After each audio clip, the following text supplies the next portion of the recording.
Good morning, everyone. So I'm going to start off talking about the contract changes, but actually there have been very limited amount of changes to the contract for 21-22.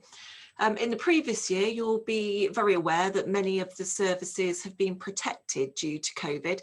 So really, there haven't been a great deal of changes to core funding for a couple of years now. So global sum from this April has increased to £96.78 per weighted patient from £93.46 last year. That's an increase of £3.32 per weighted patient, or 3.55%. It was originally very widely publicised that the amount per weighted patient was actually going to be £97.28. But actually, at the very last minute, actually only last week, it was removed from the contract, the 50p MPIG reinvestment money. Now, MPIG ceased last March 2020, so that money is no longer available. So if you have set any budgets based on the original publicised figure of £97.28, then you'll need to re-look at those and rework because it will have an impact on any budgets that you might have set. The out-of-hours opt-out, you'll see, has reduced from 4.77% of the global sum to 4.75%, or if you're a PMS practice or if you've got an APMS contract, that's £4.59 per weighted patient. NHS England have actually created a ready reckoner to enable practices to estimate the impact of these changes, which you can access online if you want to, and work out what that's going to mean for your practice. So of the £3.32 uplift that you've got, 45p of this is reinvestment of seniority money. £2.87 is for inflationary and other uplifts. So one important thing to bear in mind is if you're considering pay increases for staff and you hear it publicised that you've got a 3% uplift for inflationary increases, actually that doesn't necessarily mean that's what you're passing on to your staff. So you've got to remember, first of all, the important thing is the on costs that you've got for staff costs. So you've got the National Insurance and Employers superannuation to come out of that 3% uplift. Typically, we're seeing practices giving between the 1 to 2% that's been given over the last few years, but it does vary obviously from practice to practice. If you're an APMS contract holder, then you'll only get the £2.87 uplift because you don't get the seniority reinvestment. Seniority is being phased out, which you'll hopefully all be aware of, and it ceased entirely from March 2020. But you will still see adjustments coming through for a number of years where partners have been under or overpaid their seniority. So you might still see some adjustments coming through. You're paid based on your estimated average figures, and then a reconciliation is done when actual average earnings are known later, some years later. The 16-17 figures were published April last year, so the 17-18 figures should be published sometime around now. The interim and final figures for average earnings were very similar. There was about a couple £100 difference, really. For our practices that we act for, we continue to monitor this, and we will do so over the coming years for any adjustments or clawbacks that partners may have, and we'll check that they are in fact correct. Where it's important to look at these seniority figures is if you've got partners who actually retire from the practice and you might be expecting a clawback of seniority, you might want to hold that money back from them when they've left. So it is important to still monitor that seniority adjustments for the coming years. So moving on to QOF then. So for 2020-21, the requirements of QOF were modified due to COVID. Of the 567 points that were available, 310 of those were protected. So just over 50% of your points are guaranteed. The points associated with the flu indicators have been targeted particularly on patients with coronary heart disease, COPD, stroke and diabetes, where they've doubled, as of the 2 cervical screening indicators as well. The requirements of the quality improvement domain have been amended to focus on care delivery and restoration of service using QI tools. All payments that you are made for QOF are subject to prevalence and list size, so they're adjusted for your specific practice.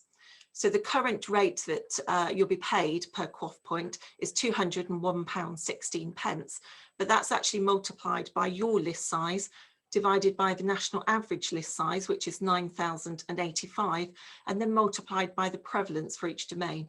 So QOF can vary quite a lot that you get per point between practices based on that. So changes to QOF then for the current year.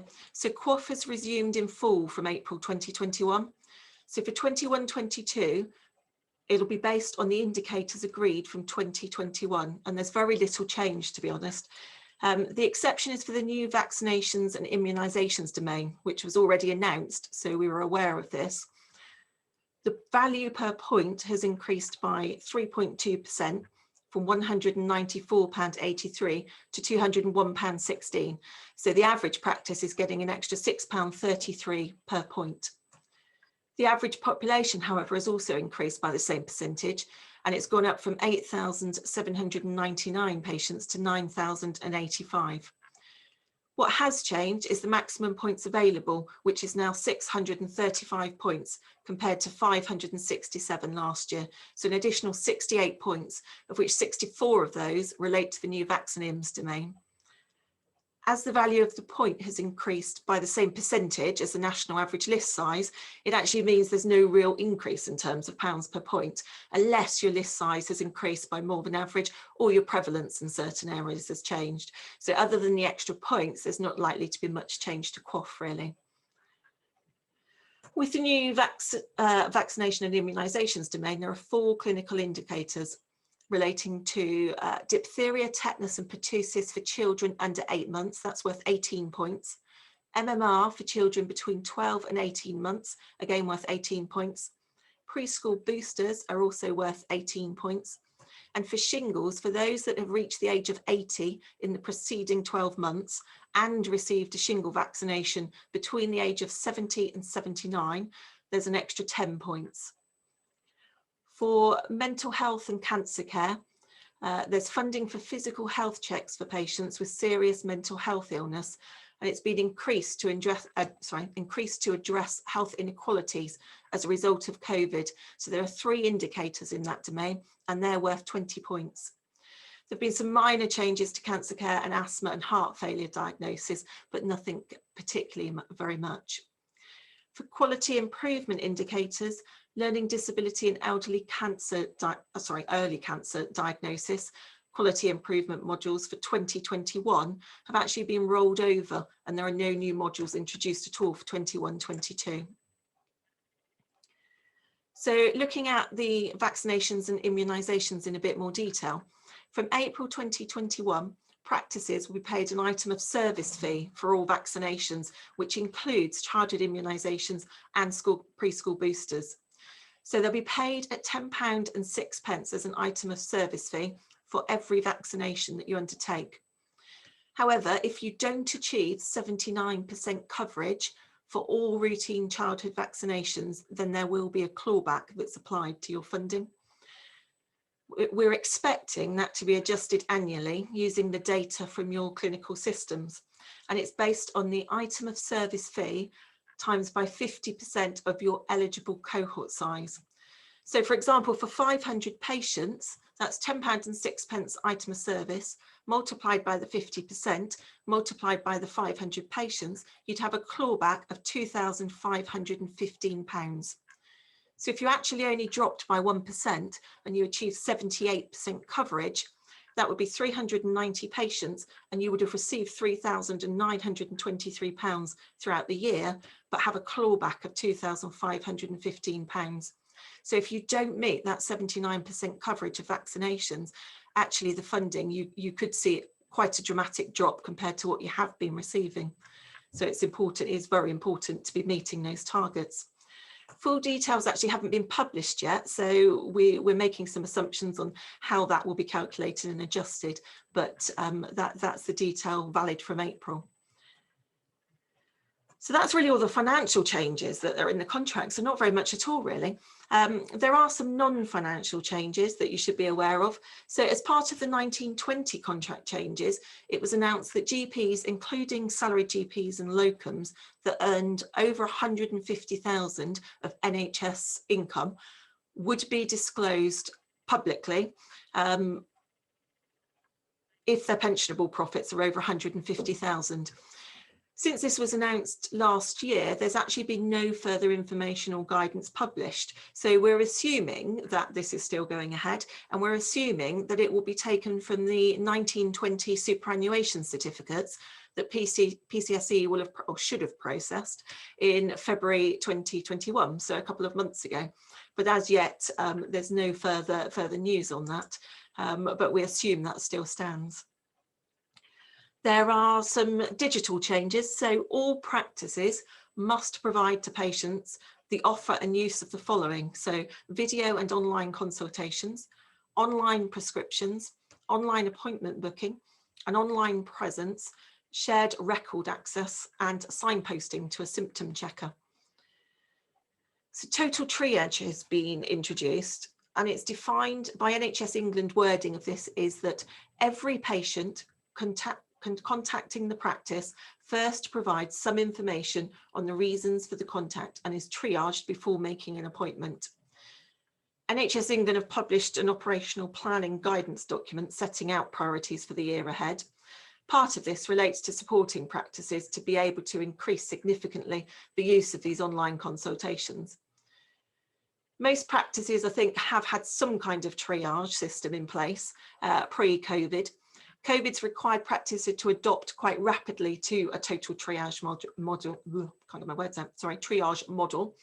And in many cases, online consultations have actually been offered. So a lot of practices are a long way towards this already. Before COVID, the level of triage varied between practices a lot, and for some it didn't particularly work. This still may not be the best long-term option for some practices, but it's something that's in the contract for this year. If practices operate a total triage model currently and continue to do so from April 2021, then you don't need to meet the 25% online booking contact requirement. So that's sort of one thing to drop if you are doing this. Electronic patient data updates. So patients must be able to advise electronically of a change of address, contact details, or demographic info. So that's a requirement that came in from this April. There's also timely transfer of patient records has come into the contract as well. Again, no details have been published, so not very helpful, but it will be a contractual requirement for more timely transfer of records when patients are changing from practice to practice. So that's the non-financial changes really. So again, not a huge amount in there. Possible future changes then that we might see coming up. So one particularly that's in the press a lot at the moment is enhanced service specification. So the contract agreement says that a nationally consistent enhanced access service specification will be developed by summer 2021, with the revised requirements and associated funding going live nationally from April 2022. What this will see is the funding going via the PCNs, which is quite prevalent in the GP press at the moment, and commissioners are being encouraged to make local arrangements to transfer the services before April 2022. It'll see much more focus on working together via the PCNs in the coming year, and later on in this session we'll be covering PCNs in a lot more detail and what this might mean. The other thing is obesity and weight management. It's currently being discussed between NHS England and the BMA, and it may be introduced in 2021. So this may be introduced partway through the year.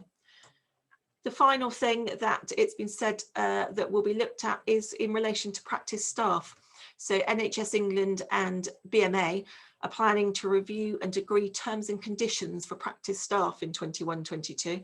And what that will mean is that practice will be surveyed to provide a baseline of current terms and conditions between practices. So that sums up really my section on contract changes, which is quite short and sweet this year, not a lot going on.